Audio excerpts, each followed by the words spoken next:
Guys, it's 2 o'clock. We're gonna go ahead and get started. Um, I'm assuming we have the all clear from Matthew. Welcome to, okay. Welcome to Tuesday, May 26, 2020, Glynn County Board of Commissioners Finance Committee meeting. In an effort to adhere to the guidelines set forth by the CDC for COVID-19 pandemic, this meeting is being held via video teleconference. The public has simultaneous access to the meeting. The meeting will be streamed online for public viewing through the Glynn County Board of Commissioners Facebook and YouTube pages.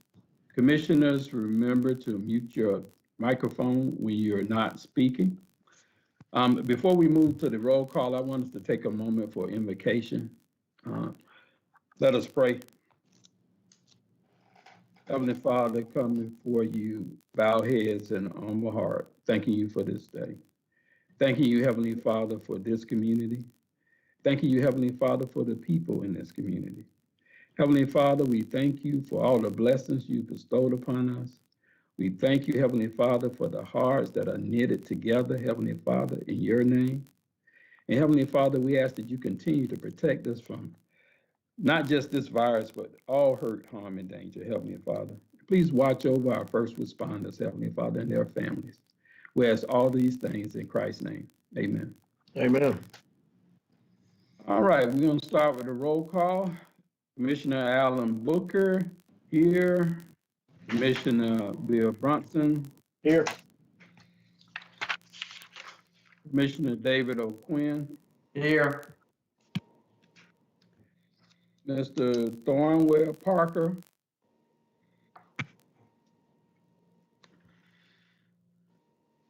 Yeah, I did see him.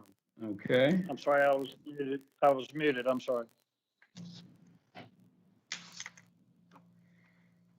Alan Hours. Present. Will Worley. I'm here, Commissioner. All right. Dwani Patel. I'm here. Matthew Kent.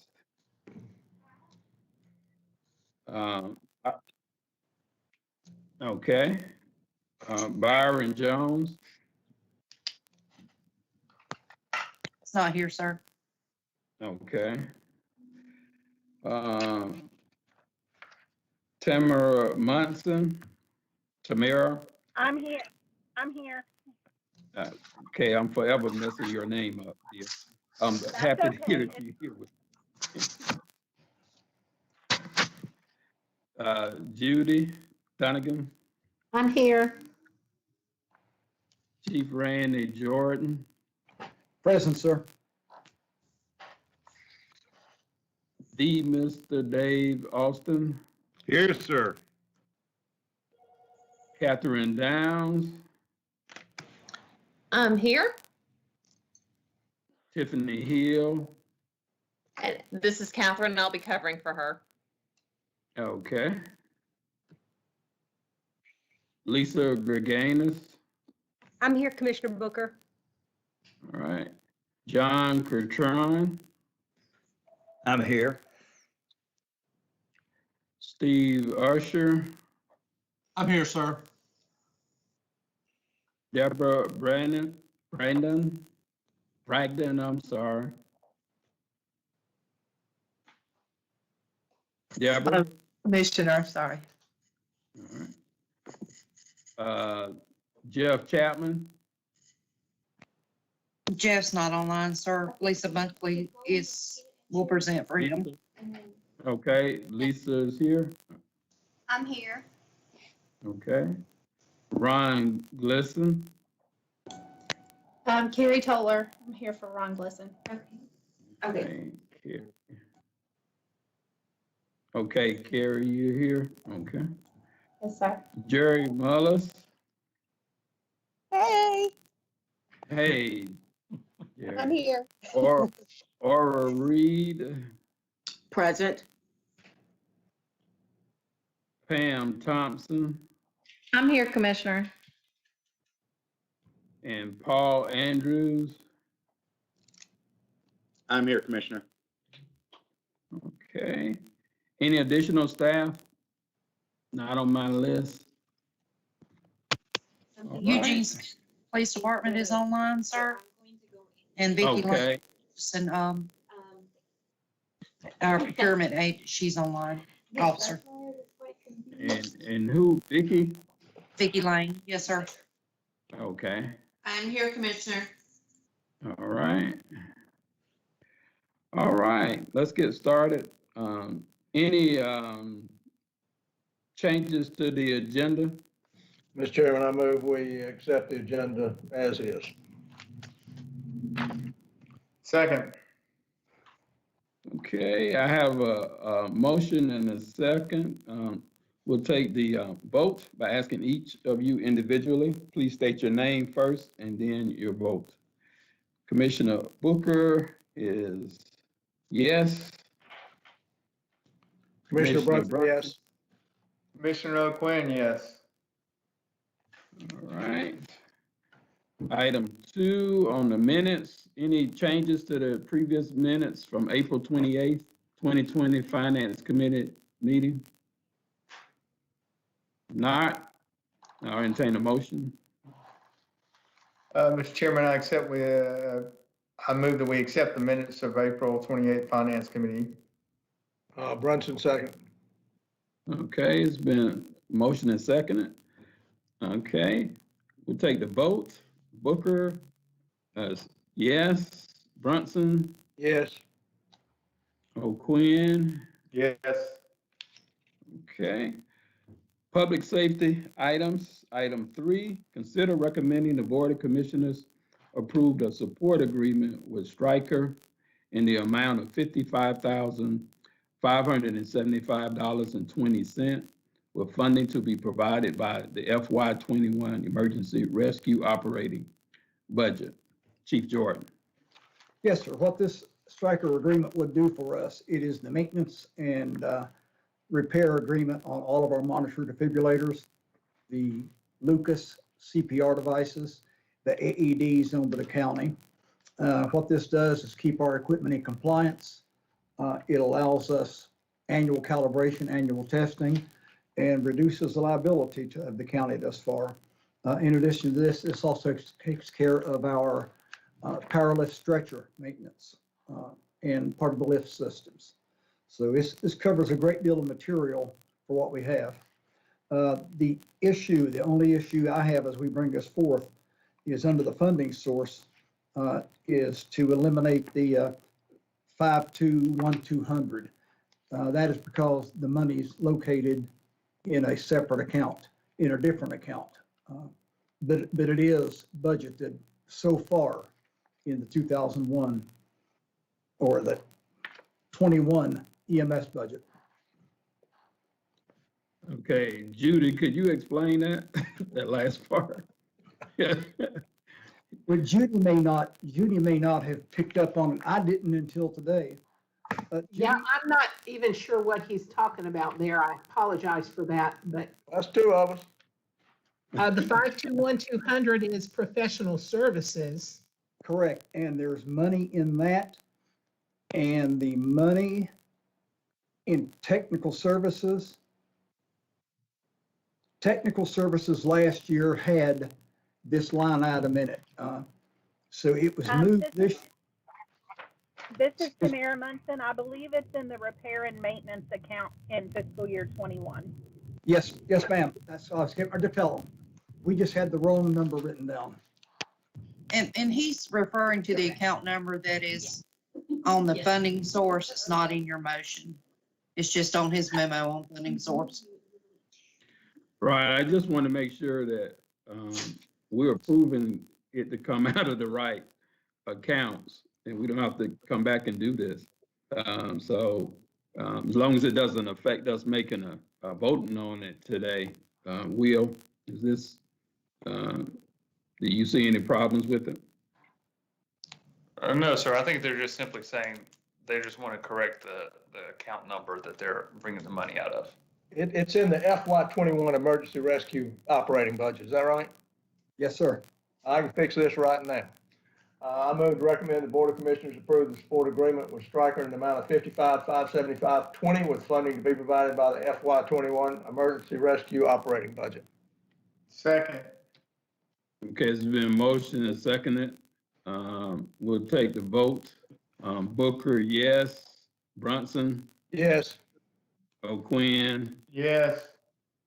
All right. Thank you, Chief. Item 4, consider recommending the Board of Commissioners approve the issuance of purchase order to Physio Control Redmond, Washington, in the amount of $12,546.52 for the purchase of Lucas 3 CPR device and accessories with the funding to be provided by the FY20 EMS Emergency Medical Services Fund. Chief Jordan. Yes, sir. Last year, we purchased the 8 Lucas devices. They've worked out wonderful for us with the 7 or 8. We have them on engines throughout the county. It's made a world of difference. They come in, the ambulance will bring the Lucas device in from the field. It's doing phenomenal CPR. With some of the changes now brought out by the American Heart Association concerning the COVID, they're looking at mechanical CPR and ventilation that much better.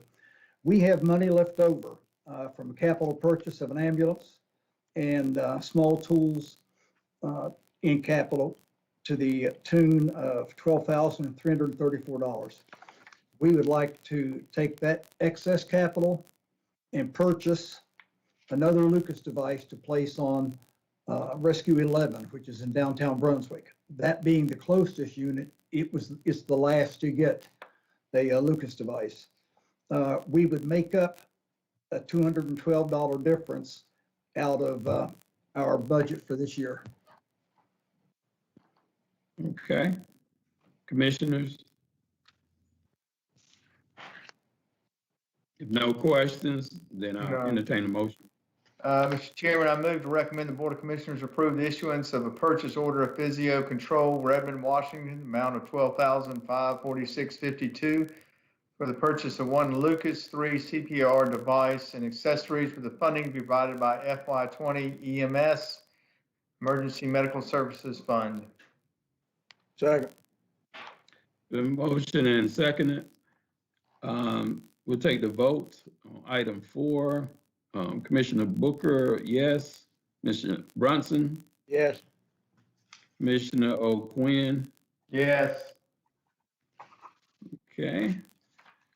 Item 5, consider recommending the Board of Commissioners approve the acceptance of the grant monies received from the Georgia Trauma Commission in the amount of $5,809.23 to be used for the specific purpose of purchasing trauma-related equipment and increase the FY20 Emergency Medical Services Fund revenues and expenditures in the said amount.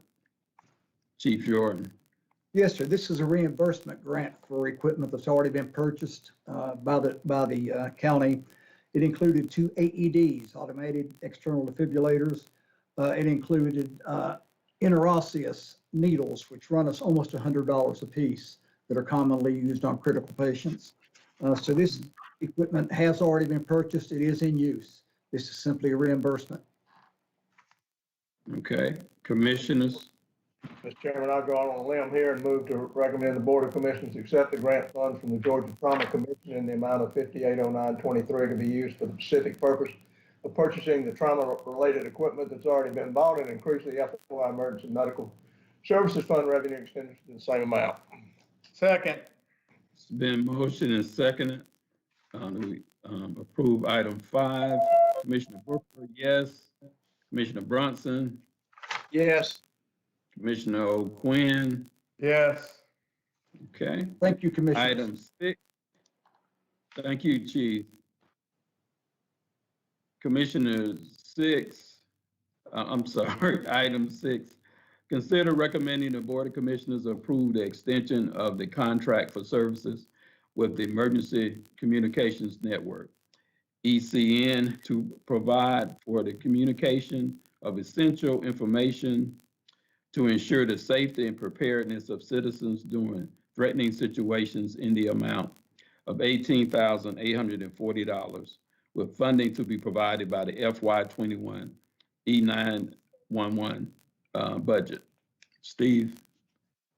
Yes, sir. Good afternoon, Commissioners. This is the renewal of our Code Red, a yearly renewal, and the pricing has not changed, and it's just the renewal of the contract. Okay, Commissioners, any questions? If not, I'll entertain a motion.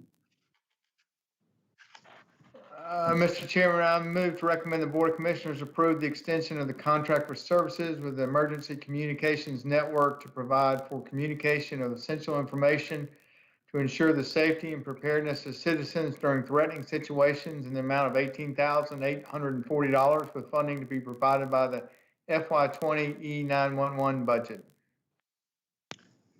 Second. It's been motioned and seconded. We approve item 6. Commissioner Booker, yes. Commissioner Brunson, Yes. Commissioner Quinn. Yes. Okay. Thank you, Item Commissioners. 7. Thank you. Item 7, consider recommending the Board of Commissioners cancel Glynn County Recreation and Parks Spring 2020 Adult Softball and Adult Kickball Leagues due to COVID-19 and allow teams to either keep their payment on account through March 31, 2021 to be applied to the payment for an adult athletic league or request a refund. Ms. Gerganis. Good afternoon, Commissioners. So we had a total of 9 teams registered for these adult sports that were scheduled to start in mid-March. Unfortunately, the COVID-19 pandemic caused us to cancel all of our spring sports and suspend them. We were hoping that we might could get something going in late May or early June, but we've kind of reached that point with these adult teams that where we need to go ahead and officially cancel the season. And while we know that everybody's going to be pretty disappointed about this, we feel like we've just reached that point where we don't really have a choice. A lot of folks travel in the summer, and the summer was not going to be a good, viable program, but we'll be ready to crank back up in the fall, and we'd like to offer these teams the option to keep their money on account or to request a refund. If they keep their money on account, they can apply it to a future sport season. So. Okay, so the date, March 31st, that's just the date of the next league, or you're saying they can use it this year though? Well, yes, sir. The reason we selected March 31st was to give folks ample time to participate in either the upcoming fall season of sports or the following spring season.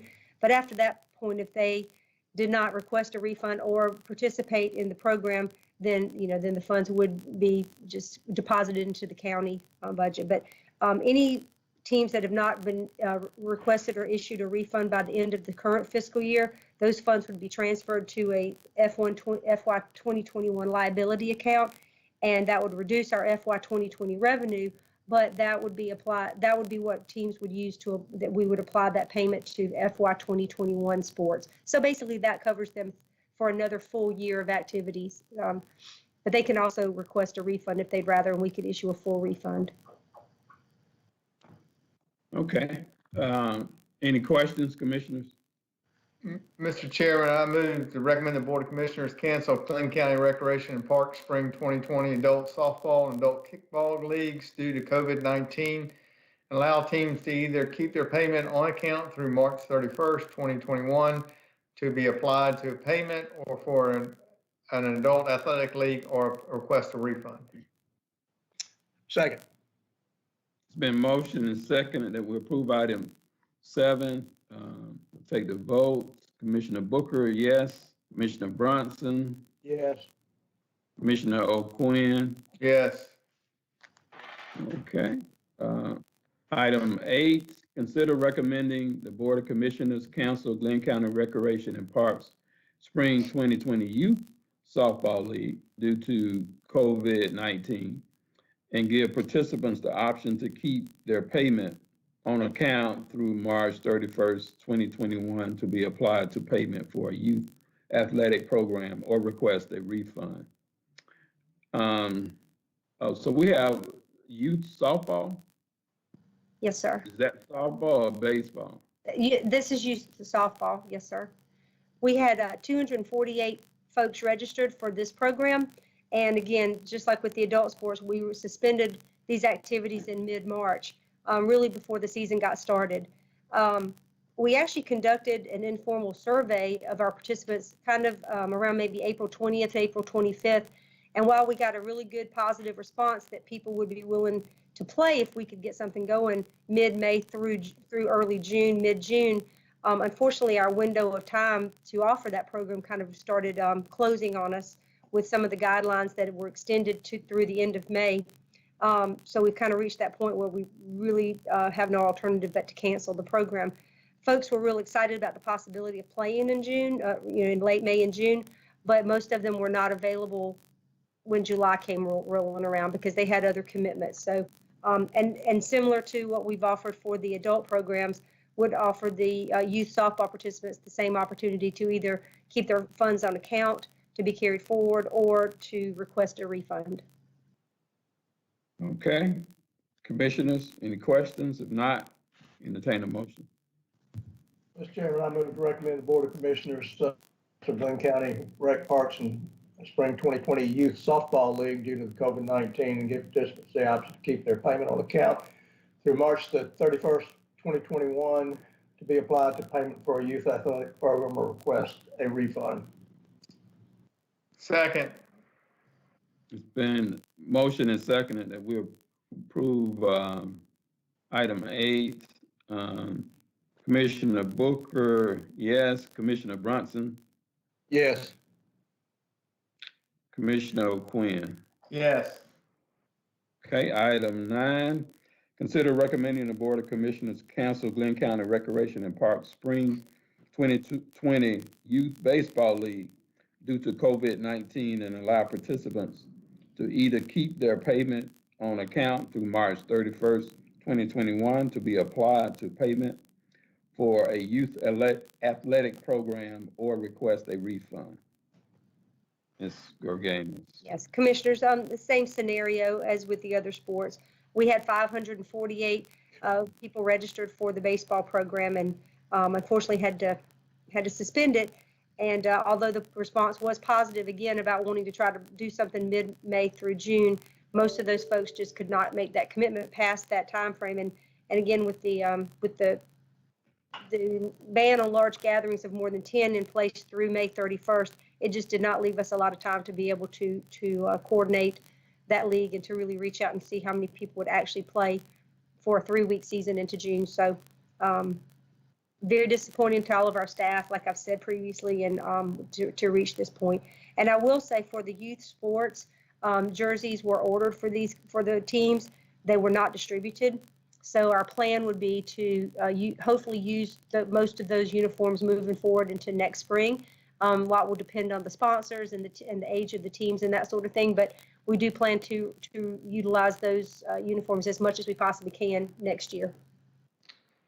Lisa, I understand that, recreation, these leagues they're not a profit center for us. I mean, we want to break even. And when we disband our revenue, it's all gone. I assume that we're not saving that much in expenses with not having these programs go forward. In other words, this is not a break-even deal when we cancel programs like this or give people their money back. That revenue is gone forever and ever and ever. And there are some expenses that keep on going on. And so I just think we need to all realize that this is just not a wash. It's a losing proposition for the county from a financial perspective. So anyway, I move to recommend the Board of Commissioners cancel Glynn County Recreation and Park Spring 2020 Youth Baseball League due to COVID-19 and allow participants to either keep their payment on account through March 31st, 2021 or to be applied to payment for a youth athletic program or request a refund. Second. Been motion and seconded that we approve item 9 as presented. We'll take the votes. Commissioner Booker, yes. Commissioner Brunson, Yes. Commissioner O'Quinn. Yes. Okay.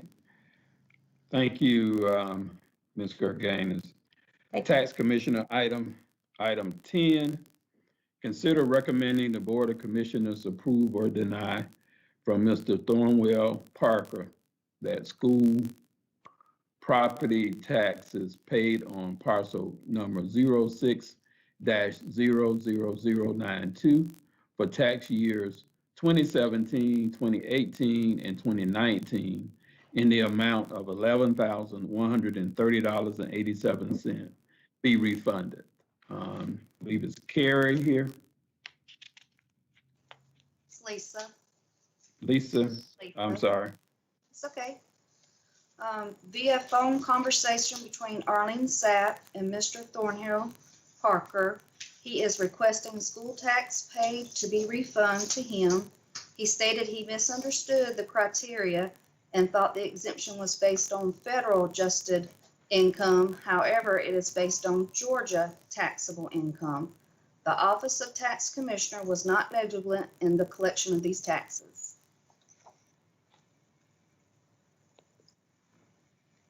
Commissioners? Well, from everything that I've read here, I mean, Mr. Parker is due the money. Am I missing something? I mean, he can go back for 3 years. He's overpaid us for 5 years, but he can legally go back for 3 years, and that's what he's done. And am I reading something wrong here? Commissioners, a person can apply for a refund for 3 years for illegally or erroneously assessed taxes. I think the issue here is that maybe Mr. Parker did not come in and apply for the homestead, for the exemption, which I believe is one of the prerequisites for it to be applied. Could I answer to that, please, sir? Yes, go ahead, Mr. Thornwell. First of all, I want to thank you for the opportunity to meet here with you, and thank Ms. Sapp and Ms. York for getting me up to speed on the platform so that I could join you. I was hoping to meet with you in person several months ago, but that's not possible. So I figured we finally ought to get this on the way. But in section B of section 1 of your Glynn County rules and regulations, in section B, it says, which are determined by the Glynn County Board of Commissioners to have been voluntarily or involuntarily overpaid by the taxpayers. Well, I did not really voluntarily overpay because I misunderstood the rules. On the back of the tax statement, it states that certain elderly persons are entitled to the additional homestead exemption with no further explanation unless you go to the Glynn County website and try to research that. And then you find that it is for Georgia taxable income less than 40,000. And I admit wholeheartedly that it was my mistake for not following up on something like that. First of all, I didn't think of myself as being elderly when I reached the age of 65. I didn't think of myself as being elderly at all. And when I finally did realize the mistake, I only realized it when I was filing for my taxes for this past fall, working on my income taxes this past fall. But I do see that y'all do have the authorization in your rules and regs to give me the refund. The county has been using $18,551 of my money, I should say our money, my wife and me. And we really do need the money for our retirement and to meet expenses with health care and other cost of living.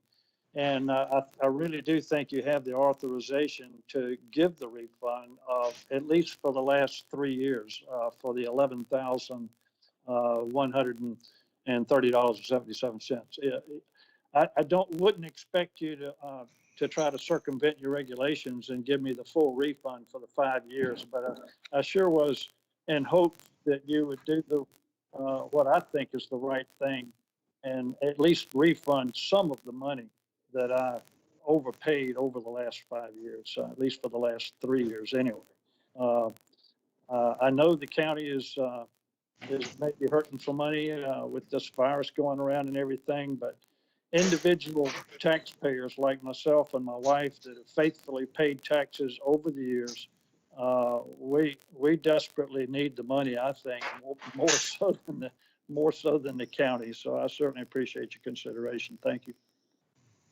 Well, I guess my question is, what's the definition of erroneously?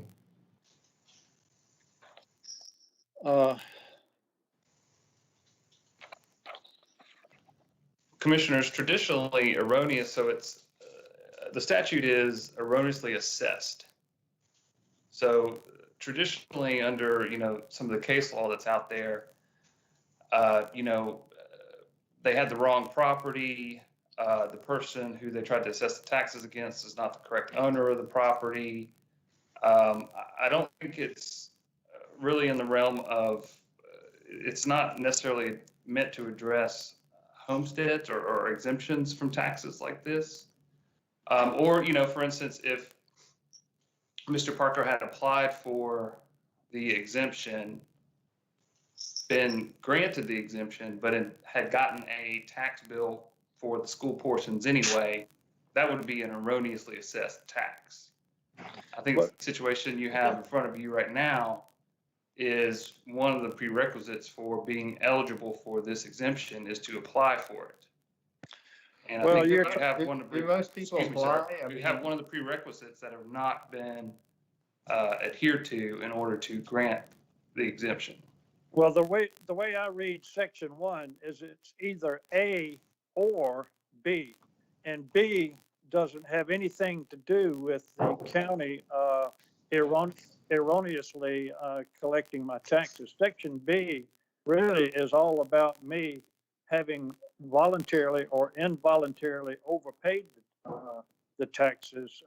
So it's either Section A or Section B, and I'm looking at Section B on this as the justification for asking the county to refund for the last 3 years. So Will, Mr. Parker not applying for the homestead exemption, does that mean that we overcharged him taxes? Well, I think that's a good question. We're not talking about homestead exemption here, are we? I mean, we're talking about the exemption from school board taxes. Yeah, we're talking about the chaplain. Right. I'm sorry, the exemption that. So the rule is you get taxed. The exception to the rule is you don't get taxed. So without the action of applying for the exemption, the law is you are subject to the tax. So I think what you have to decide is whether the lack of an application for the exemption was an involuntary overpayment of taxes. I mean, I know there's some folks out there who have, on principle, decided not to take advantage of this exemption. So it's not that you're automatically entitled to the exemption. You have to take an action to come in and prove your eligibility for the exemption. So without that application, again, the rule and the law is you have to pay the taxes. So I don't think it's accurate to say that we overcharged. But there is an exemption out there that Mr. Parker seems to meet the requirements for. We just never got an application for that exemption to be applied. Well, why would we have in there a stipulation that he can go back for 3 years? I mean, obviously, you wouldn't apply for the exemption, pay the taxes, and then, I mean, is this any different? I mean, if let's say he bought the house and didn't apply for a homestead exemption, goes down the road 4 or 5 years and says, oh, look, hey, I should have applied for the homestead exemption when I bought it, and now it's been reassessed, I want you to go back to my previous assessment when I bought it. Is there much, am I not seeing a correlation there or not? Well, I don't think there's anything in the homestead exemption language that allows you to go back for 3 years. I mean, I will have to. But it's still the process, you have to apply for it, is what I'm getting at. I mean, there are most people on with the age exemption, they have to go in and apply for this, correct? Otherwise, they don't receive it. Right. That's right. That is correct. Yeah, I don't know, Mr. Parker, how we are able to, at least myself, how I can vote for you to get a refund if it's based on something you have to apply for. And while you may not have understood that or read the information completely, then for me, we would have to go back and change a lot of people we've denied refunds to because they made mistakes similar, but it may not have been for this particular exemption. Well, the difference being, I'm applying for the refund based on your authorization to go back those 3 years. And if someone came up in the future based on the same information where you've been using their tax money that they shouldn't have paid for several years, I think they should also be required. I mean, they should also be entitled to the refund, but that's entirely up to them to apply for it with your application. And when I went through the application, it seemed very clear to me that you had the authorization to refund at least some of the money that my wife and I overpaid for 5 years. We have always paid our taxes on time. I've always been a supporter of the county and everything that you guys do. But, you know, we're at a point in our lives where we need that money in our retirement account desperately. And so I would ask you to go by the letter of the law there and go back those 3 years based on Section 1, Item B, which means that I involuntarily basically overpaid the money because I didn't know I had another choice. I don't read it that way, Mr. Parker, because like I said, there are other folk who have misread the information and they asked for a refund. They would have been entitled had they followed the instructions as well. So I don't know how we can even legally do that. Now, if Mr. Worley is telling us that we can legally do that, then I don't have a problem with refunding it.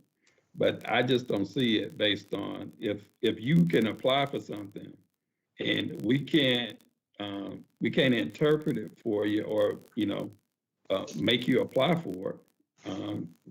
All we can do is have the information available like we had it for everybody else that received it. I just don't see how I can vote for it. Well, one last thing I would like to say is that on the back of the tax statement, it's not very clear as to who is entitled to the exemptions. It says certain elderly persons. If the county wanted to be clear about who is entitled to an exemption or not, that should be clearly stated on the tax statement, and it's very ambiguous on the tax statement. And I think you do have the authorization. It's right there on page 1 of your rules and regulations that you have the authorization to give me a refund for the last 3 years. You have that authorization. And I have been involuntarily overpaying those taxes. If I had known what the rules and regulations were, I would have filed the claim a long time ago. But, this, Mr. Parker, if it was clearly stated, I would have a different viewpoint, I guess. Mr. Parker, how are we the information was available to you like it was to everybody else, but how are we to know that you did not know you didn't understand it. Well, I'm an honest man. I mean, had you called and said, you know, I don't understand this, I'm sure the staff would have said, well, this is what it means and you are eligible for it. And so, you know, But 5 years ago, should all of your taxpayers have to be able to, should they have to come into an office to get somebody to interpret the tax statement to them? Or should they all have to go to a website and try to search for that information to make sure that they're paying the right amount of taxes? My point is that on the tax statement, it's not at all clear who an elderly person is, and it's not at all clear who is entitled to the exemption. Once I found out that through talking to a neighbor, he was telling me about the exemption, and I said, "Oh, really?" And even then, I thought I wasn't entitled to it because of my federal adjusted gross income as opposed to the Georgia taxable income, and so I assumed that it didn't apply to me. So I'm just saying it's sort of it's a sad situation that people like myself are grossly overpaying some of their taxes due to information that's not very clear and not presented in a way that the average citizen can understand it. well, Mr. Parker, who are those other people? Right now, we don't, the only person that's come forth is yourself. We don't get a lot of these. And there are thousands of folk here in your age group, tax bracket. And, you know, either they've applied for it and received it, or they just haven't decided not to. We have no idea because all we can do is make the information available. I understand. And I understand that it may not be completely clear to you, but we do have staff that's available to, I mean, that's with anything. You know, it could be a private company. So I understand. I guess I'm the only village idiot out here, except I wouldn't that call maybe, you an idiot, but there's no problem with you trying to request it. I would request it as well. well, But maybe I there are a lot just of don't see. maybe there are a lot of people out there overpaying still that don't know that they have that option. But it's not, I don't see, it's not an overpayment if folk don't apply for a benefit. It's a benefit for elderly folk. And everybody, I mean, they may not think that they may not want to apply for it for whatever reason. I mean, I would if I was that age and I was, you know, thought I qualified for it. But everybody do not. Some people just haven't even checked on it. But we cannot to me, it's kind of like, individually. I'm sorry, sir. To me, it's No, kind go of like ahead. going to Walmart. It's like me coming home with a receipt from Walmart and finding out that they overcharged me $15 for an item, and so I take my receipt back to them, and they give me a refund. To me, it's like the county has my money, and they're not willing to give me a refund. That's not a good example of this, because you don't have to apply to go into Walmart and buy an item. You choose to go in there, you pick up the item, and you pay for it. But the process to get this exemption, this benefit, is that you have to apply for it. I mean, and I understand that you didn't completely understand it. I mean, but you have to follow up with that. And we cannot ensure that everybody follow up with all of their, to get all their benefits. I just don't know how we do that or put that on the staff. Well, one last question is, why do you even have the statement in section 2 that you can go back 3 years for a refund if you're not willing to do that? Well, can you explain that?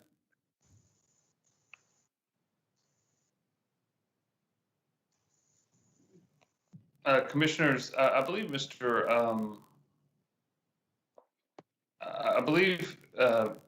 Parker is referring to the application for the refund. And he's correct. It does say that there are 2 ways in which a person can be eligible for a refund.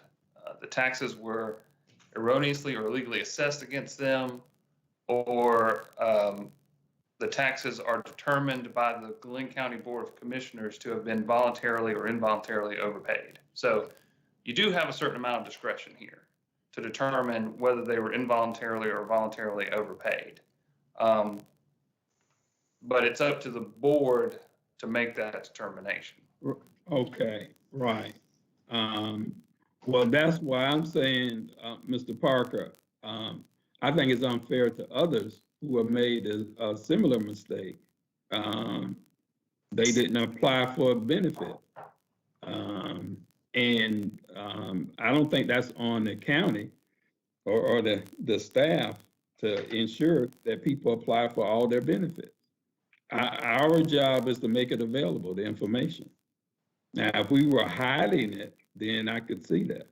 But I just don't know how I vote for it because you didn't understand the information.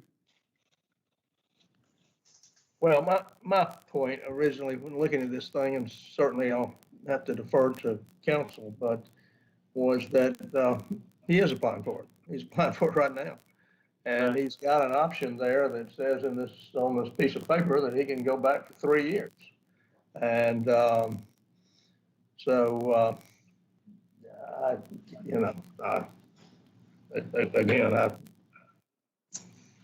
like I said, I'm just one vote.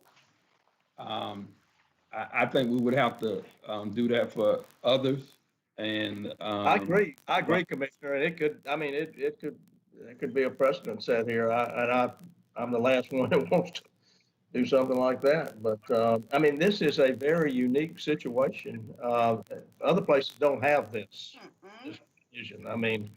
It's just this is very unique for our community of this thing that with a income level and an age bracket that exempts you from school tax. I understand the principle.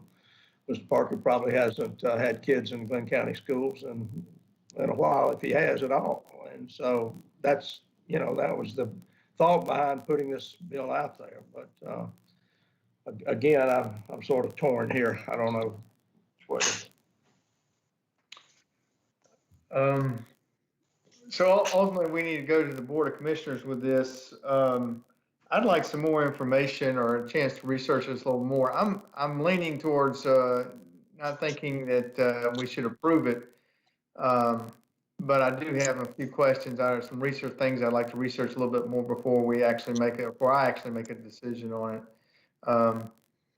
The language in the back of the application is troubling. And I kind of want to know the intent of what that language was, if we're able to determine that. But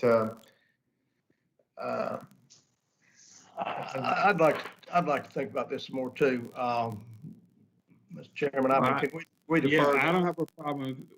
Can we defer this, Will? What are our Yes, sir. options? Okay. I don't recall ever having a request like this. Do you, Will? Can you remember another one? I want to say y'all did have one, but I don't recall. I don't recall this Chapman bill, this being an issue. I don't. I don't recall, sir.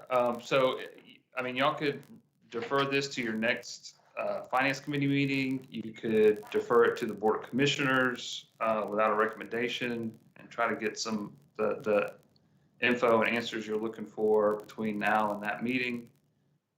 It's totally up to y'all.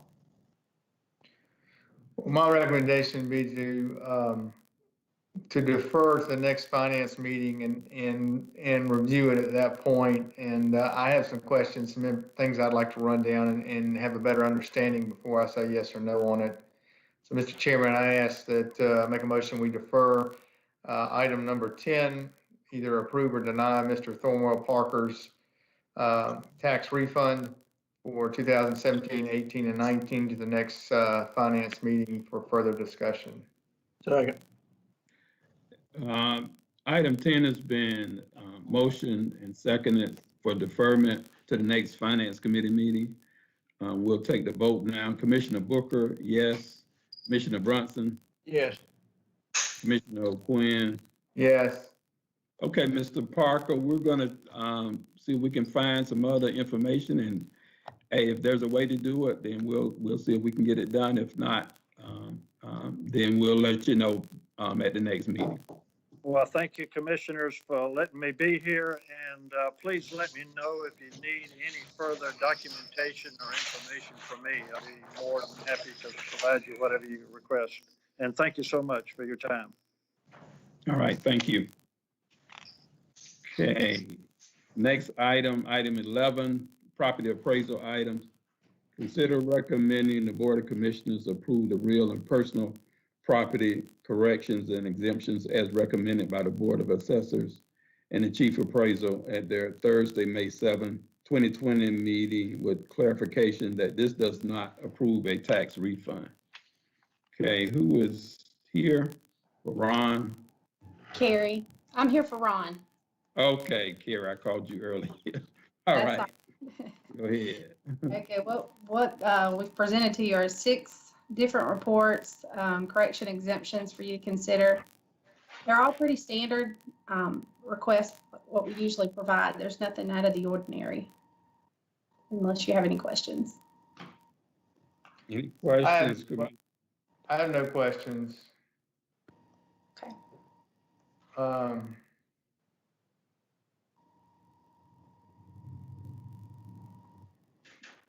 Do you want me to go ahead and make the motion? Yes. I recommend the Board of Commissioners approve the real and personal property corrections and exemptions as recommended by the Board of Assessors and the Chief Appraiser at their Thursday, May 7th, 2020 meeting, with clarification this does not approve a tax refund. Is there a second? Can't hear you. I'm sorry, I was answering the phone for my wife. I'm back in the world. Second. Okay. Item 11 is been motioned and seconded for approval. We'll take a vote. Commissioner Booker, yes. Commissioner Brunson, Yes. Commissioner O'Quinn. Yes. Okay. All right, Carrie. Thank you. Budget and grant items. Item 12, consider recommending the Board of Commissioners accept the FY20 COVID-19 funding grant and authorize a revenue and expenditure increase in the amount of $1,948 for the Marshes of Glynn Libraries, with the funding to be provided by the Georgia Public Library Services. Jerry Mullis. Hey. Hey, Jerry. It's good to see How y'all. you doing? Good, how are y'all? Yes, we got some money from the state to be able to pay for some cleaning supplies and different things that we need to be able to reopen and stay open. So there's no match there, it's just money. Mr. Chairman, I move to recommend that the Board of Commissioners accept the FY20 COVID-19 funding grant and authorize a revenue and expenditure increase of $1,948 for the Marshes of Glynn Libraries for the funding to be provided by the Georgia Public Library Service. Second. It's been motioned and seconded that we approve item 12 as presented. We'll take the vote. Commissioner Booker, yes. Commissioner Brunson, Yes. Commissioner O'Quinn. Yes. Okay, all right. Thanks, Go guys. clean there, Jerry. Thanks. Okay. Item 13, consider recommending the Board of Commissioners accept the donations made to animal control from January 8th, 2020 to May 18, 2020, and increase the revenues and expenditures in the FY20 animal control operating budget in the amount of $4,658.19. Catherine, I guess you're here for Tiffany. I am. Yes, commissioners, this is just a rule. We bring these items to you occasionally as we kind of accrue some donations, and that's all this is. So we're just asking for you to accept the donation. Mr. Chairman, I move to recommend the Board of Commissioners accept the donations made to animal control from January 8th, 2020 to May 18th, 2020, and increase the revenues and expenditures in FY20 animal control operating budget in the amount of $4,658.19. Second. It's been motioned and seconded that item 13 is approved as presented. We'll take the vote. Commissioner Booker, yes. Commissioner Brunson, Yes. Commissioner O'Quinn. Yes. Okay. Thank you, Catherine. Contracts and procurement. Item 14, consider recommending the Board of Commissioners, A, award the bid for construction of 4 new pickleball courts at Kings Park to the lowest responsive bidder, McGrath Industries, doing business as Talbot Tennis, in the amount of $142,574, with funding to be provided by the FY20 Capital Projects Fund, and hold the remaining balance of $7,426 as needed for construction contingency for this project. Or B, do not award the bid. Or C, provide an alternative motion. Ms. Gerganis. Yeah, good afternoon, Commissioners. So if y'all recall, this project was added to the budget, and we originally had 6 pickleball courts planned as part of the project. The bids that were received for that were well over the budget, and back in March, the board voted to reject those bids, to revise the scope of work down to 4 courts, and then to proceed with the re-advertising of that project. So we did revise the scope down to 4 courts. We re-advertised it, and we opened 3 bids in early May.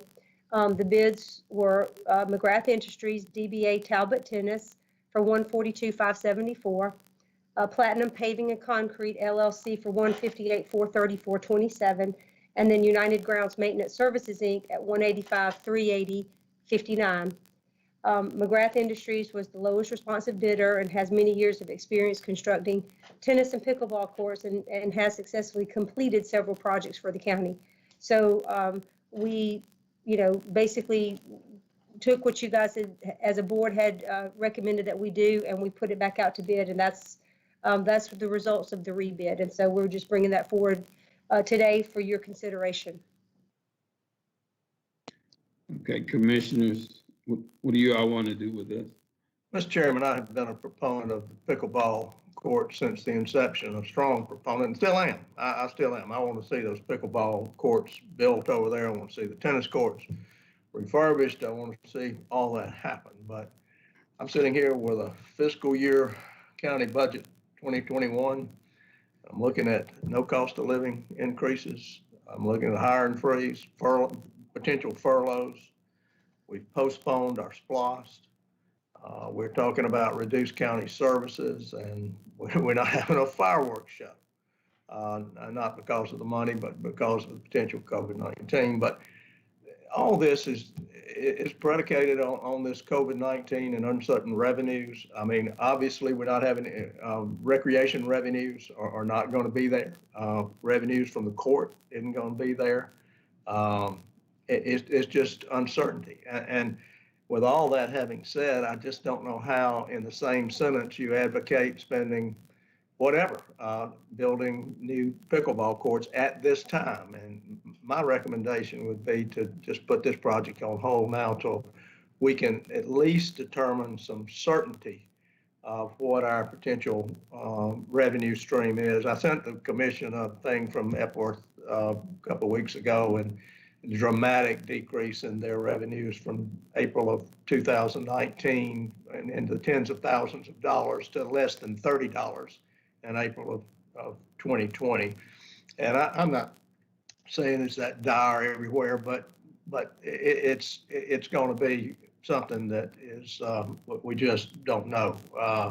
And so, Mr. Chairman, my recommendation would be to put this project on hold till we can find a little bit of revenue certainty and or some form of normalcy if that ever comes back. So that's my thoughts. Commissioner O'Quinn.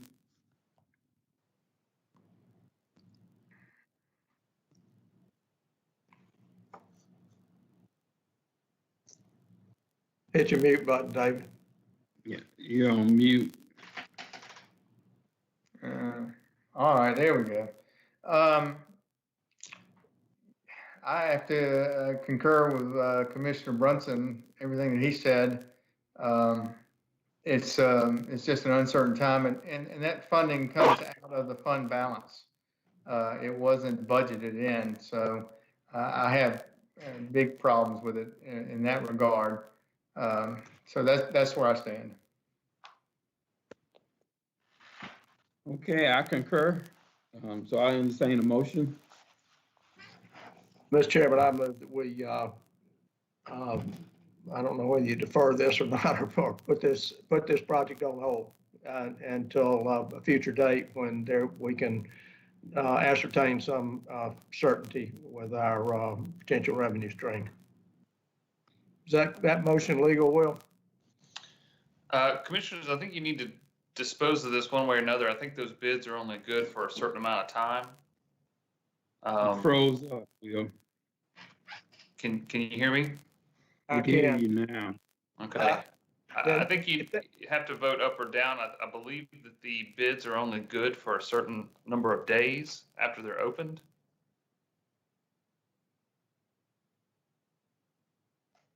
Okay.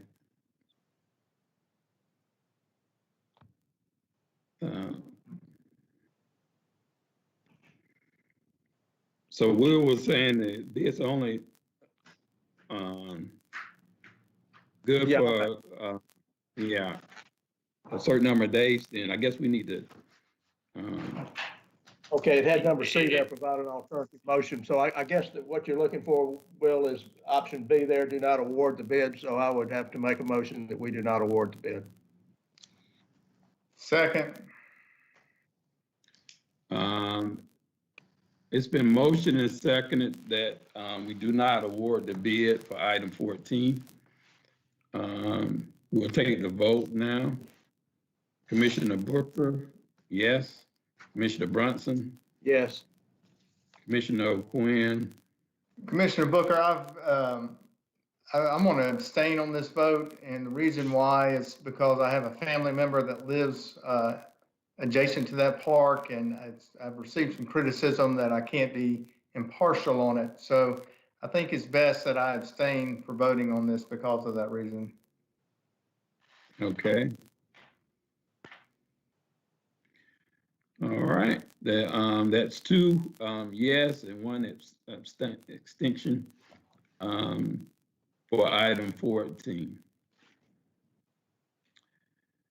Item 15, consider recommending the Board of Commissioners approve the attached memorandum of understanding with Social Opportunities and Activity Recreations, Inc., SOAR, and issue payment for $10,000 to Special Olympics of Georgia in support of the local Special Olympics program for FY21, which will begin on 7/1/2020, with funding to be provided by the FY21 General Fund operating budget. Judy? Yes, sir, Commissioners. This is just a continuation of what we have always done with the SOAR. And the cost didn't go up any. It's still $10,000.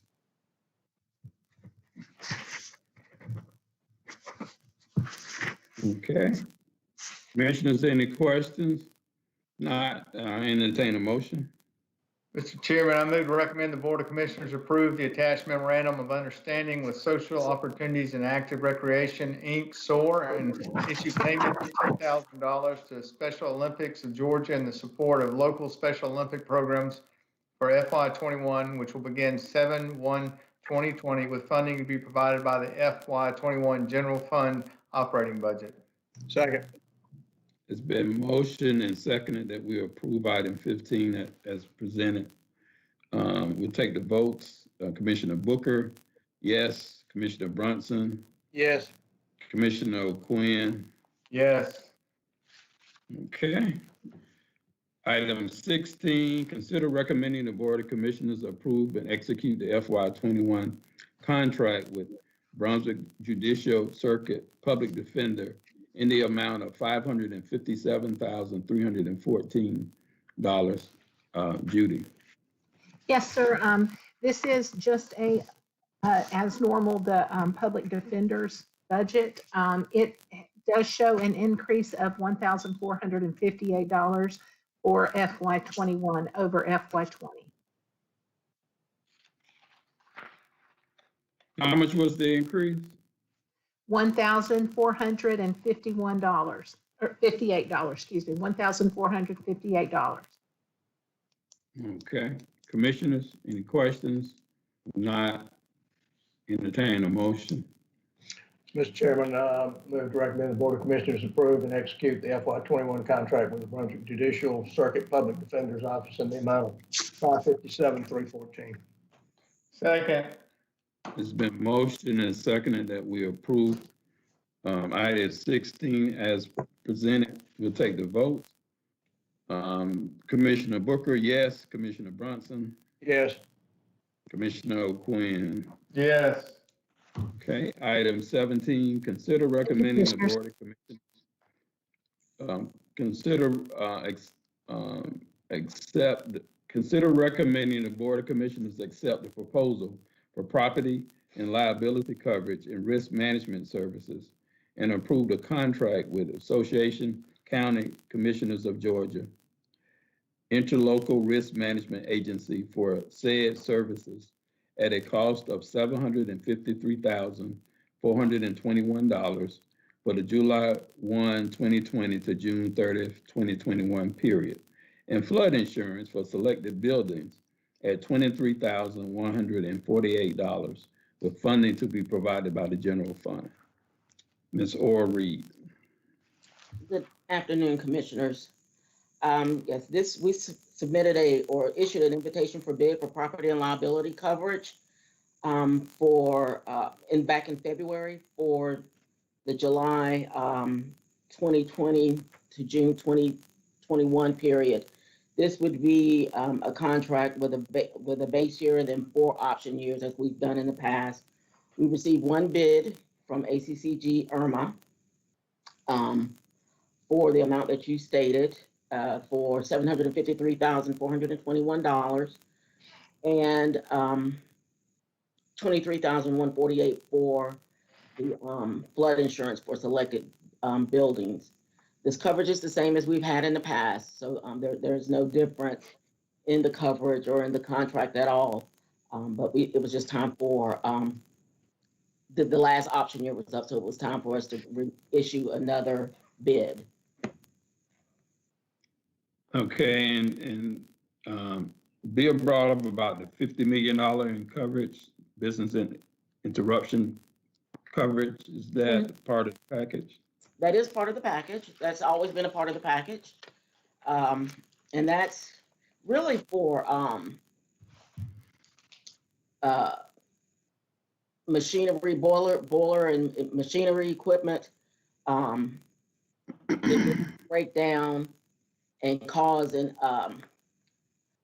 interruption of business and a loss of business income. We don't really have that happen that often. That probably happens more in a manufacturing environment, but that coverage is there for us just in case something like that does happen. Will, have you read that area where it talks about business interruption in the policy? No, sir, I haven't reviewed that policy to tell you what that would cover or what it wouldn't. Well, we can certainly look into that. I can send you the document if you like, Will. Yeah, we need to, I think we need to review that. That doesn't sound like it applies to us. I mean, so we need to change it. What if it'd be a less premium, only 25 million? I don't know. You know, whether we spend that much more or not. Also, computer equipment's $50 million. I've just never been used to looking at insurance policy with $50 million worth of coverage for anything. So, Well, I can send Will the package, and then I can also ask ACCG if we lowered those amounts, if it would lower the contribution or a premium for the coverage for our insurance. But these have always been in our packages. So. Well, it may be fine. I certainly don't know, but I just just surprised me. Or do you know, last year's premium was about $680,000, a little more than that. Did that cover flood insurance or was that flood insurance 20? The flood insurance number normally comes a little later, but it's always around this 23,000. So it would been, last year was 680 plus 23,000? Yes, sir. So it really didn't go up No, a whole lot of money. Okay. no. I know ACC's got to be the best possible coverage we could get for the bang for the buck, so. Okay, Mr. Chairman, I would move to recommend the Board of Commissioners accept the proposal for property and liability coverage and risk management services and provide the contract with ACCG of Georgia, interlocal risk management agency for said services at a cost of $753,421 for July 1, 2020 through June 30, 2021. Period, and flood insurance for selected buildings at 23-148 with funding to be provided by the general fund. Second. It's been motioned and seconded that we approve item 17 as presented. We'll take the votes. Commissioner Booker, yes. Commissioner Brunson, Yes. Commissioner O'Quinn. Yes. Okay, thank you, Or. Thank you. Item 18, consider recommending the Board of Commissioners, A, approve the quote and 13th amendment to contract for services by and between Glynn County, Georgia, and Spillman Technologies, Inc.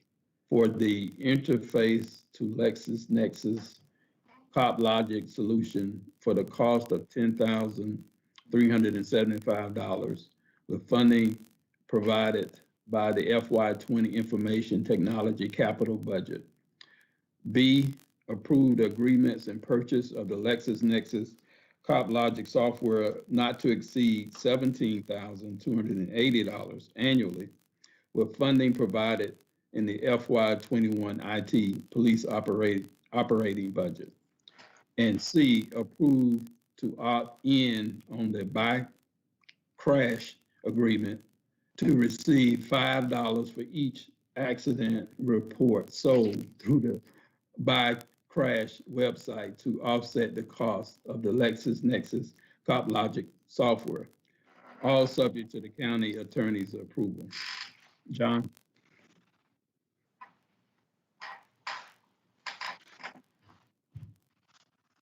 Mr. Catron? John, are you still with us?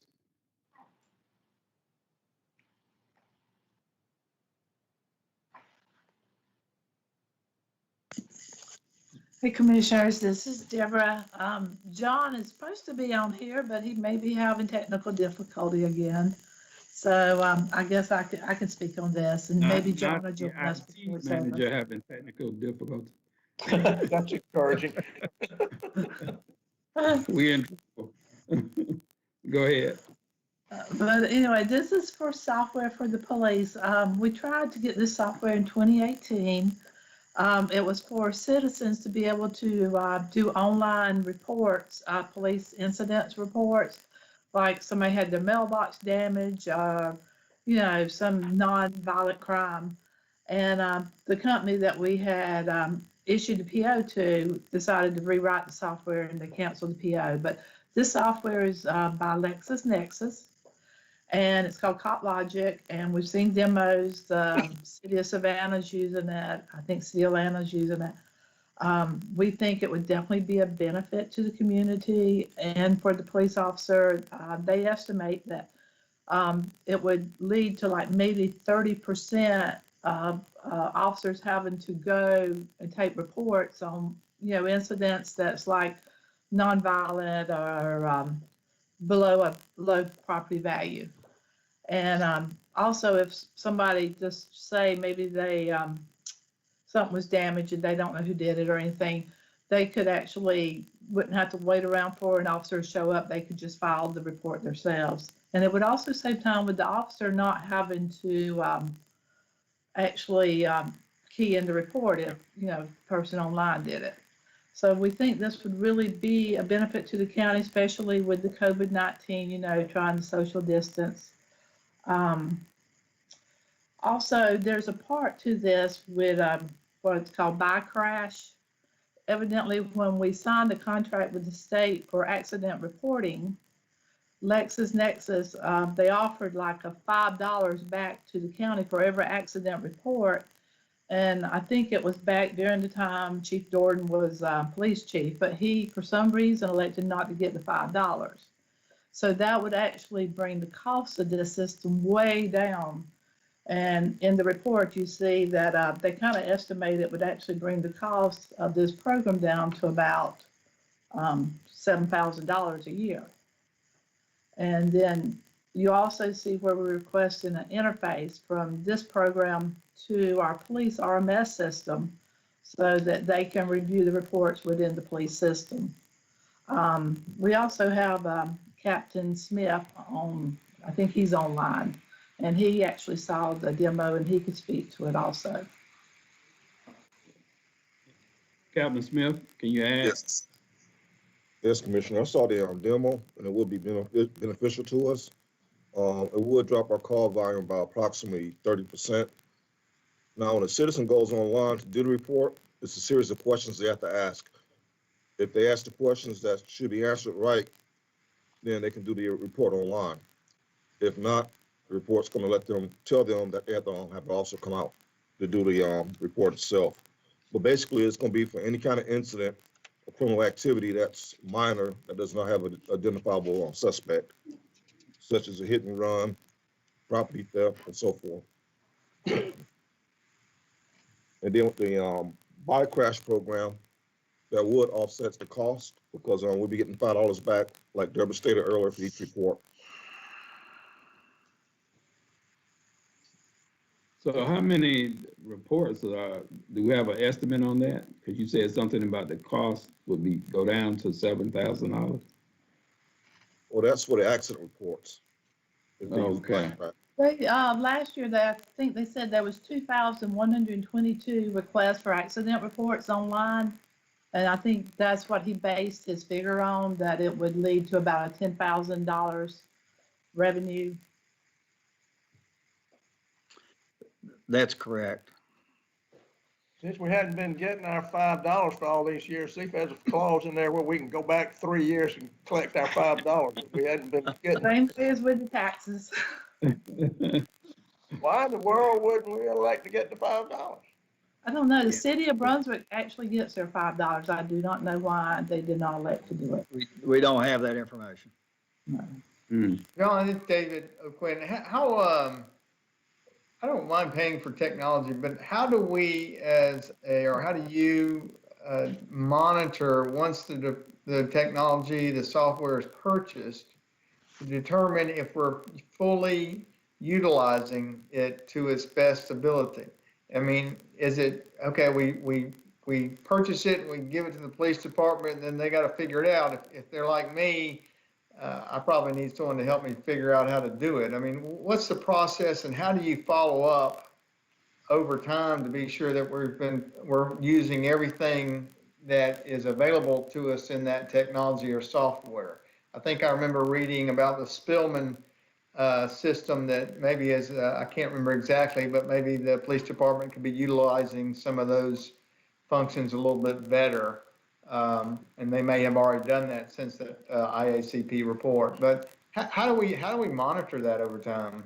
Well, when we recommend, when IT recommends software, we generally have gone through a vetting process, if you will, where we have looked at the software.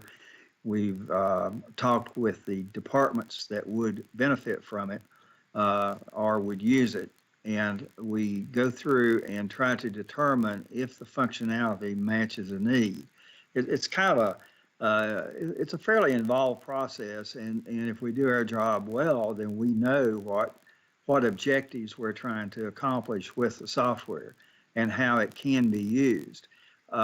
In my experience, over many years of doing this and consulting and in other places as well as here, is that sometimes the users do say they want the software, but then they find that it takes a lot of time to be able to utilize it properly, to set it up, to be able to get the benefit from it. And sometimes the job functions change, and that's not acceptable to the users. And so what we do as IT professionals is we monitor the use of the system, and we have systems analysts and technicians that are assigned specific roles for each of these systems that we have, and they monitor it. And where they see that it could be utilized better, or that there's functions that maybe we just haven't implemented yet, because that's frequently the case also, we make recommendations to the user, get them involved and get them into it. We also, if you notice on many of these software contracts, we have the vendors involved, and we have training, and we do assessments. We've done that particularly in the courts. We've done it in finance. We've done it in a number of systems where we have the vendor come in and they have experts in that particular function. And they look at us and say, oh, you know, you could do this better if you utilize the system this way. And so we gain their expertise from dealing with a lot of different companies or locations or governments, and get their expertise and look at their recommendations and then bring those to the users. And the key point here is we keep the users involved, and we try to go through and show them where they could use the system and where they could gain more benefit from it if they perhaps changed a procedure or utilized a different feature of the software. And it's a continuing process. It needs change. Software evolves, people change, so we continue to train, monitor, and try to make sure that it's utilized to the advantage of the county. Well, it's good to know. I just had never heard that before, and you know, it's one thing to spend money on technology if you're using it. It's another if it's becoming, you know, you're not using it. Sort of like the computer or the exercise bike that sits in the corner of your room that becomes a clothes hanger. So for me, that was a question I had. I have no other questions. Yeah, it's a good question, and it's an important concept in that the user has to be involved. They have to accept the software and see where it will benefit them, and that's one of the reasons we work so hard to involve users in other departments. If there's no more questions, Mr. Chairman, I recommend to the Board of Commissioners approve the quote in the 13th Amendment to the contract for services by and between Glynn County, Georgia and Spillman Technologies, Inc. for the interface to LexisNexis CopLogic Solutions for a cost of $10,375 with funding provided by the FY20 Information Technology Capital Budget. Section B, approve the agreements and purchase of the LexisNexis CopLogic software not to exceed $17,280 annually with funding provided by the FY21 IT operating budget. And Section C, approve to opt in on the buy crash agreement to receive $5 for each accident report sold through the buy crash website to offset the cost of the LexisNexis CopLogic software, all subject to the county attorney's approval. Second. It's been motioned and seconded that we approve item 18 as presented. We'll take the vote. Commissioner Booker, yes. Commissioner Bronson, Yes. Commissioner O'Quinn. Yes. Okay, all right. Thank you. Thank y'all. Item 19, consider recommending the Board of Commissioners approve the contract with the Department of Corrections for 3 work details at a cost of $49,318 per year per detail at a total contract cost of $147,954 with funding to be provided by the Public Works FY21 operating budget. Mr. Austin. Good afternoon, Commissioners. Dave Austin here. Our annual re-up of our inmate teams, only difference this year is they're costing us $10,000 more a year.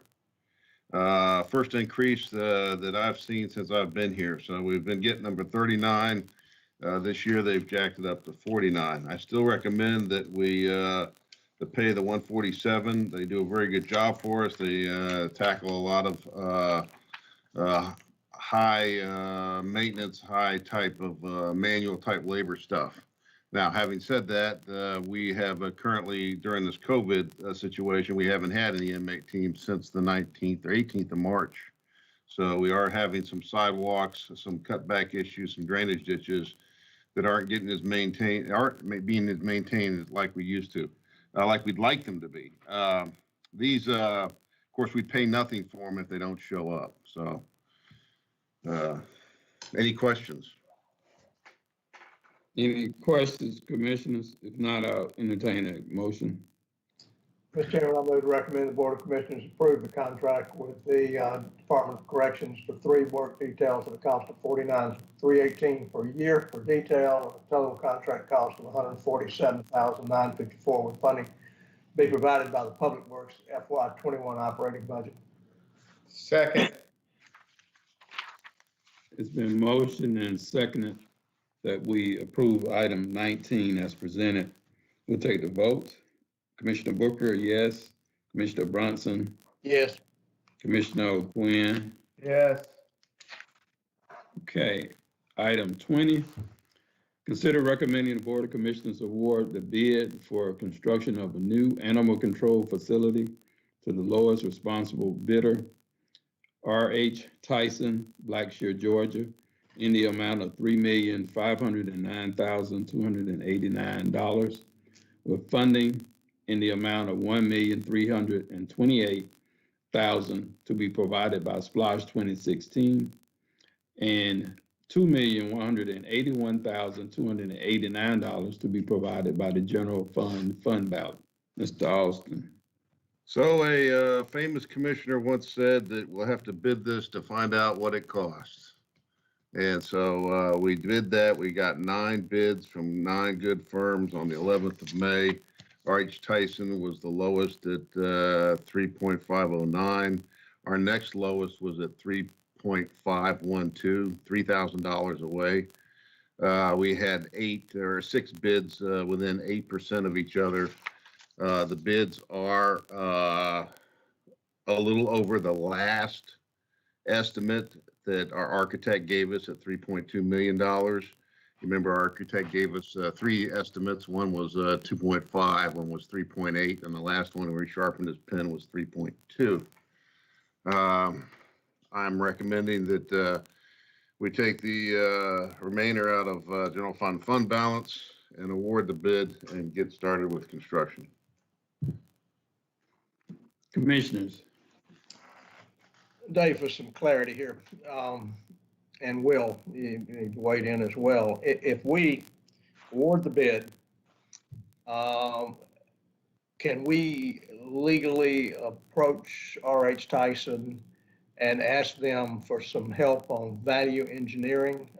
If we can, if they can see a way that Mike can do something differently, not inferior, not cut corners, but do something differently. If we award the bid, can we go through that process?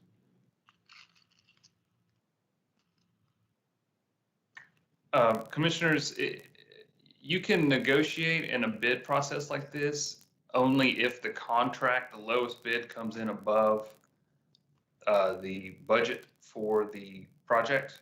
I would say that. State law allows that, but what they allow you to do is to negotiate that down to what your budgeted amount was, not below your budgeted amount, but to your budgeted amount. If you want to change up the parameters of the scope of work or the project, at this point, you know, if we had decided to do that when it was out for bid, we could have changed the scope of work and given everybody the opportunity to bid on that project. If you want to change the scope at this point, I think your best bet would be to reject all these bids, scope this project down, and then rebid it rather than award it and then try to value engineer it after the award. So this is not a legal opinion. Okay, so we have already talked a little bit with the contractor, and we have, in the past, Will, we have done some type of value engineering deals where, you know, it might come up with, he might say, well, this tile that you have spec'd is, $20 a square foot. I've got this kind of tile that's $15 a square foot. I can save you $5 a square foot if you put in this. Now, you just get the difference of the tile. You don't get the difference of the installation or the profit and the overhead. So I think we have done that in the past. Now, I don't know if that's right or wrong, but that's after the award. After the award, we talk about some issues where we might be able, if he thinks we might be able to save some money. Now, having looked at this and talked with Joe Combs, we think we're pretty bare bones, and anything we substitute out now will just be paying for 5 years from now by fixing. Well, Dave, I think, it depends upon the scope of the changes. If you're going through and making a bunch of changes, I think that's different than some changes here or there. But under the Public Works Construction Act, which is what governs our bid process and everything else here, the idea is you have your project and you give every contractor that wants to bid an opportunity to bid on that contract and those specs, rather than bid one thing out and then go back and change it later. Yeah, and that's what we did. Anything else, commissioners? Well, I just, I mean, this really needs to be discussed by the full board. I mean, it's a huge discussion. I'm not sure at this point, us voting one way or the other will accomplish that much. My idea would, or my suggestion would be to go ahead and pass this up to the full board for take it off consent agenda and let that discussion be held amongst the whole seven members of the board. Without a recommendation from us? Is that? That's what I would say at this point, yes.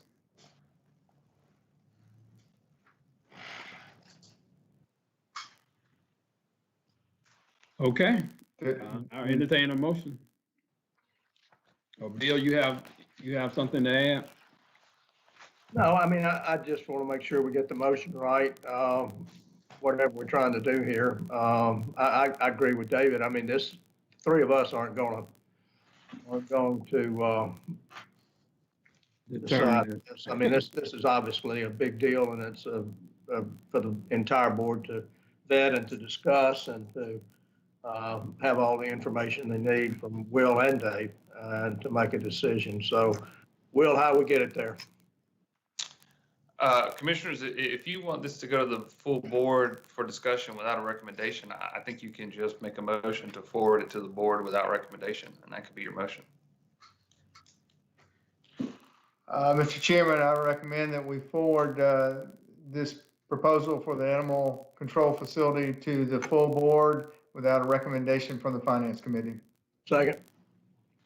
It's been motioned and seconded that we forward item 20 to the full board without a recommendation from the Finance Committee. We'll take the vote now. Commissioner Booker, yes. Commissioner Brunson? Yes. Commissioner O'Quinn? Yes. Okay. Item 21, consider recommending the Board of Commissioners approve change order number 1 from Liberty Roll-Off and Recycling, Inc., Brunswick, Georgia, in the amount of $6,700 for a new contract amount of $24,900 with funding to be provided by the Solid Waste Fund balance to cover the cost of additional bulk item disposal needed. Mr. Austin. So this is when I pick up stuff along the side of the road, or I destroy a building and haul that away. This all goes into this fund, and I did more than I had in my budget. Well, I had that in my budget. Somehow it got moved from my budget, and now I need it moved back in. So I need $6,700 to pay my bill. Well, in that regard, I move to recommend the Board of Commissioners approve change order number 1 from Liberty Roll-Off and Recycling Inc., Brunswick, Georgia, in the amount of $6,700 for a new contract amount of $24,900 with funding to be provided by the Solid Waste Fund balance to cover the cost of the additional bulk item disposal needs, so Mr. Austin can pay his bill. Second. It's been motioned and seconded that we approve item 21 as presented. We'll take the vote. Commissioner Booker, yes. Commissioner Brunson, Yes. Commissioner O'Quinn. Yes.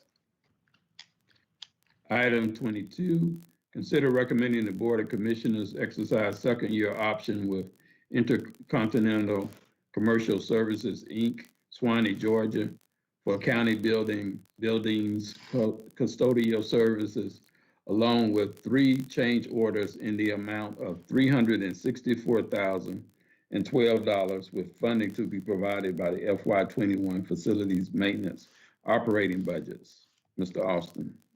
So this is the second year option renewal of the custodial contract. This year, this custodial contract picked up 3 additional change orders. The first change order was for cleaning the bathrooms out on the island. Additional cleaning. I ended up losing 2 people out there and haven't had those folks replaced. Now I'm down 3. And so these additional cleaners where my people were cleaning them once a day, these people are cleaning them 3 times a day, has come in handy. That's an additional cost of $38.50 a year. Then in February 2020, the sheriff asked me to start cleaning the courthouse restrooms. And we picked up that for 5 months, but that to continue that service for FY21 will be additional $18,000. Then COVID-19 hit, and we decided that it'd be a good idea to have some folks wipe down all those areas that that are visited by the public twice a day, to include the 2 libraries, tax commissioner's office, anywhere that has a counter, just about. That came in at $65.50 a month. So that annual cost is $78.60. If there's a time where we don't have to do that, then of course we will not do that anymore. So the total value of the deal for all those and the renewal of the second year option is $364,012. Dave, I thought the inmates were cleaning the restrooms in the courthouse. Every time I've been in there, I see inmates in there doing that. What happened?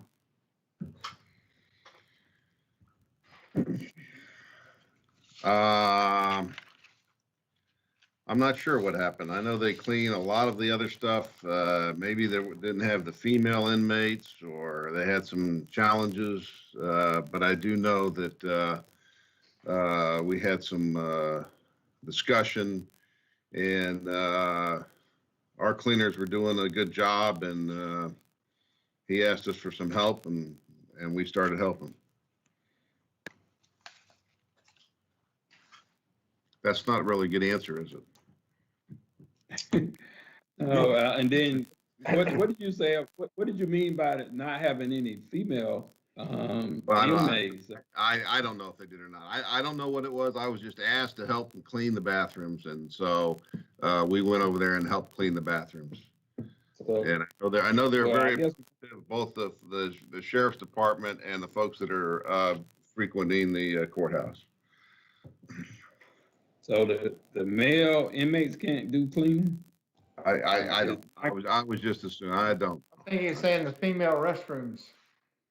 The female restrooms, we're definitely getting more complaints about than the male restrooms. At least the sheriff was. I can tell you that for a fact. Mr. Chairman, if I could weigh in, we were notified by some court officials, I think around December. In fact, if I remember correctly, it was at the employee breakfast, the Christmas breakfast, that the bathrooms were not being cleaned appropriately, and there were some issues. And so we reached out to the sheriff and asked him, do you need some help? And he said, he would very much welcome assistance. And so we asked our cleaning company to step in and help. And it's my understanding that they made a great improvement in the cleanliness of the bathrooms. And the employees over there greatly appreciate the additional service because the inmates just weren't able to keep it clean as it needs to be. So that's why we stepped up with additional services by the contractor. Okay, yeah, well, that makes sense. And we need everything as clean as possible now. Commissioners, any other questions? Not, I'll entertain a motion. Mr. Chairman, I recommend the Board of Commissioners exercise second-year option with Intercontinental Commercial Services, Inc., Swanee, Georgia, for county buildings, custodial services, along with 3 change orders in the amount of $364,012 with funding provided by FY21 Facilities and Maintenance Operating Budget. Second. It's been motioned and seconded that we approve item 22 as presented. We'll take the votes. Commissioner Booker, yes. Commissioner Brunson, Yes. Commissioner O'Quinn. Yes. Okay, item 23.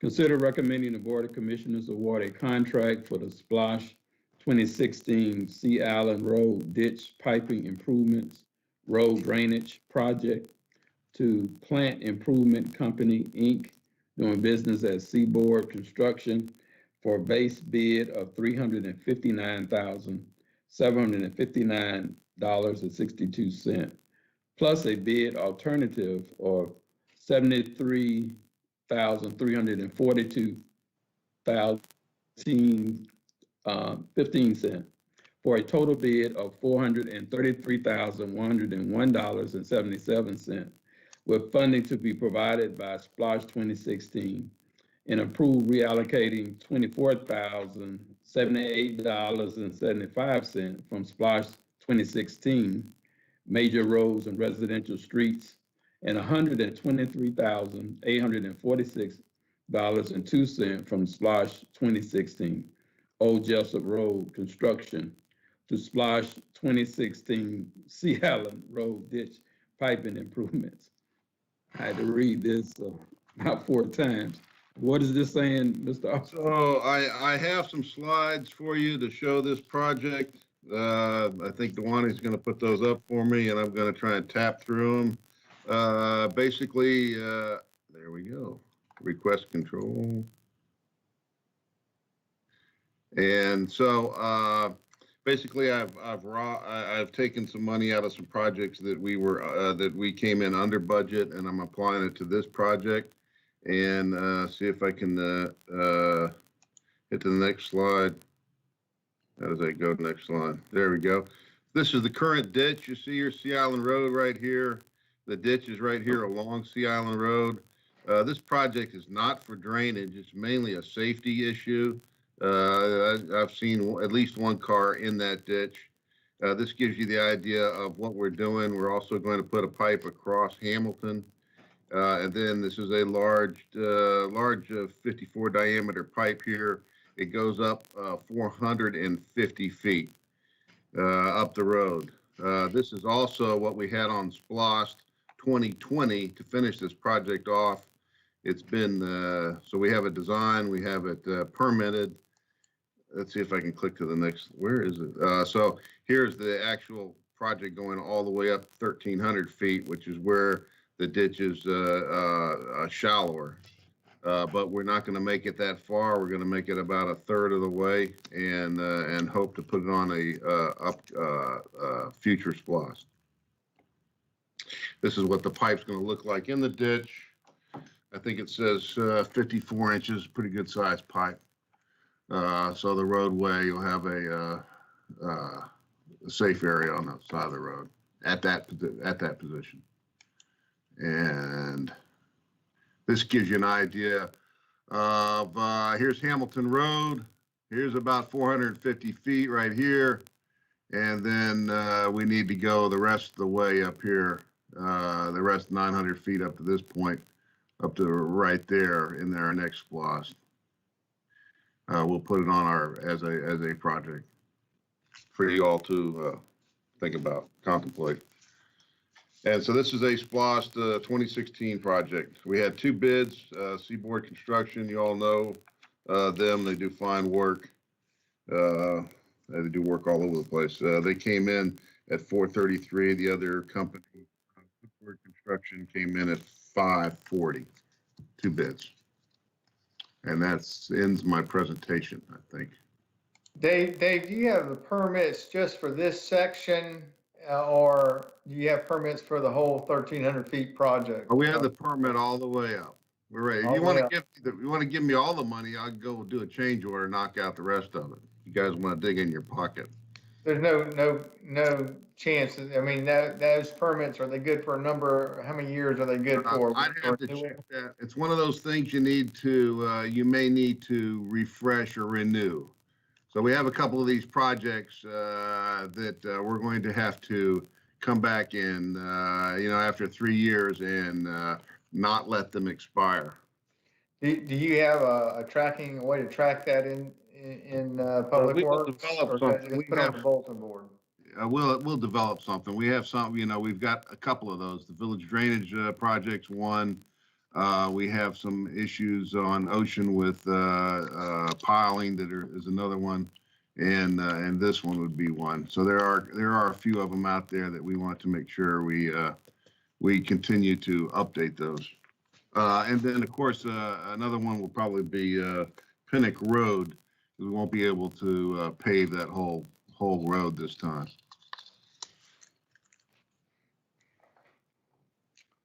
Okay. Any other questions, commissioners?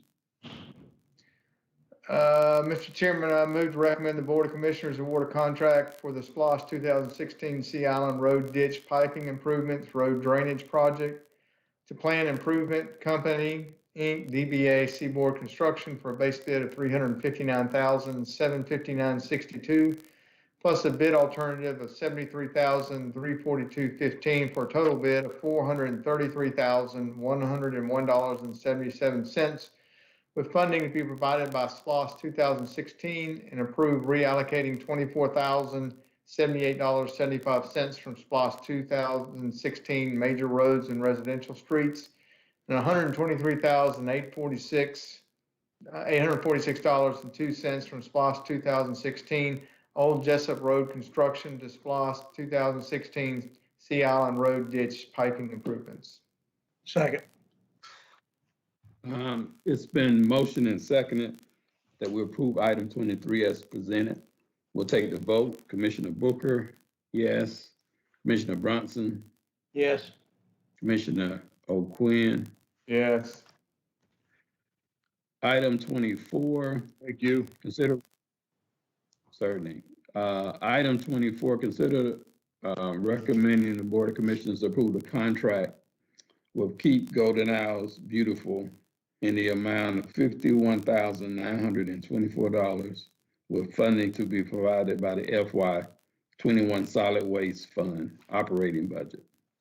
Pam Thompson. Yes, sir, Commissioners. Good afternoon. This is a new contract. For many years, we've had a contract with Keep Golden Isles Beautiful. The last 4 years, they performed well to their contract. This one does keep the same annual amount, the same commitment from them, and the same reporting requirements. So staff recommends authorization and recommendation to the board to authorize this Keep Golden Isles Beautiful contract, and I'm here to answer any questions you may have. Commissioners, any questions? No, they do. Go ahead, Bill. I move to recommend the Board of Commissioners award the contract with Keep Golden Isles Beautiful in the amount of $51,924 with funding to be provided by the FY21 Solid Waste Fund operating budget. Second. It's been motioned and seconded that we approve item 24 as presented. We'll take the votes. Commissioner Booker, yes. Commissioner Brunson? Yes. Commissioner O'Quinn? Yes. Okay, item 25. Consider recommending the Board of Commissioners award a contract for support of the BATS MPO for FY21 to RS and H with funding to be provided by the FY21 Community Development Operating Budget. Pam. Yes, sir. If you remember in 2017, we contract out staff extension services of our MPO to RSNH. The MPO is a legally required committee that plans for and secures all our federal and state transportation funding. There are a lot of requirements that have to be met, and prior to contracting with RSNH, we have handily been dropping the ball on that, and we're really close to losing our authority to actually coordinate that money. So they have done a great job getting us back on track. And actually, we are now a model for the rest of the MPOs in the state of Georgia for being a well-run organization. And we did put out a bid. We received only one bid. We are really glad it's from who county staff believes is the best choice. So we are recommending RSNH for this staff extension work. Commissioners. Is that Rachel? Yes, sir. Okay. I'll tell you what, that's a lot of bang for the buck here. I've seen her in action. I move to award the contract for support of VATS MPO for FY21 to RSNH with funding to be provided by the FY21 Community Development Operating Budget. Second. It's been motion and seconded. The motion is seconded by some of our feline friends that we approve item 25 as presented. We'll take the vote. Commissioner Booker, yes.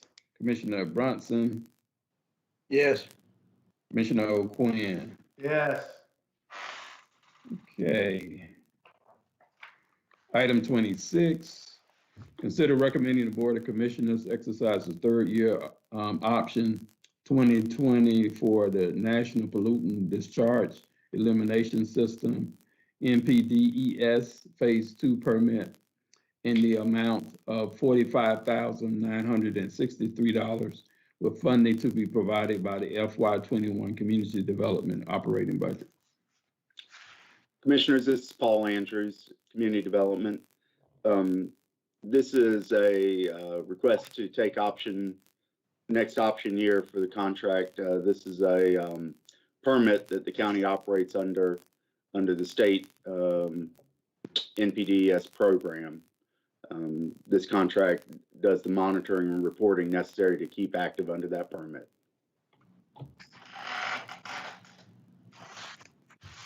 Commissioners, any questions? Mr. Chairman, I recommend the Board of Commissioners exercise the third option year 2020 for the National Pollutant Discharge Elimination System Phase 2 permit in the amount of $45,963 with funding to be provided by the FY20 Community Development Operating Budget. Second. It's been motioned and seconded that we approve item 26 as presented. We'll take the vote. Commissioner Booker, yes. Commissioner Brunson, yes. Commissioner O'Quinn, yes. Item 27, consider recommending the Board of Commissioners exercise the second option year for landfill monitoring services with Advanced Environmental Management, Inc. in the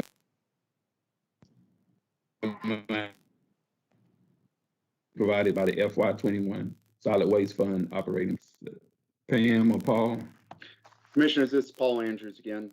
This is a contract. We have our closed landfill out at the end of Kate Road that we're obligated to monitor and report on. Throughout the year, we have several monitoring cycles and reporting cycles to the state to keep in compliance with our closure permit on that. This is, like I said, the next option year for the company that's doing the monitoring now. Okay, Commissioners. Mr. Chairman, I move to recommend the Board of Commissioners exercise the second option year for the landfill monitoring services with Advanced Environmental Management, Inc. in the amount of $17,800 with funding to be provided by the FY21 Solid Waste Fund operating budget. Second. It's been motioned and seconded that we approve item 27 as presented. We'll take the vote. Commissioner Booker, yes. Commissioner Bronson, Yes. Commissioner O'Quinn. Yes. Okay, item 28.